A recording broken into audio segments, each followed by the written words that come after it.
రాజకీయాల్లో ఓడలు బండ్లు, బండ్లు ఓడలవుతాయనేందుకు ఎన్నెన్నో ఉదాహరణలు. అందులో తాడికొండ నియోజకవర్గం మరొక ఉదాహరణ. నా శ్వాస ధ్యాస ప్రతి హృదయ స్పందన జగనన్నే.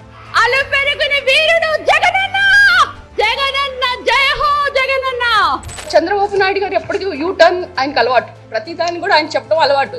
ఆ కంఠం ఇప్పుడు యూటర్న్ తీసుకుంది. అది అంతా కూడా దయ్యాల పార్టీ వైసీపీ చేసిన కుట్ర కుతంత్రాలు అని కూడా న్యూస్ గట్టిగా చెప్తున్నాను. పరిపాలనలో శ్రీరామచంద్రుడు సైబరాబాద్ సృష్టించిన విశ్వామిత్రుడు ఆయన ఎవరు? Other than CBN. ఎంతలా అంటే జగన్ అనే అతను రాజకీయాలకే అర్హుడు కాదు అంటుంది ఆ కంఠం. దళిత ద్రోహి జగన్మోహన్ రెడ్డి 11 సీట్లు ఇచ్చి చతికిలబడ్డారు. అయ్యో, ఇంతలో ఎంత మార్పు అని ఆశ్చర్యపోతున్నారా?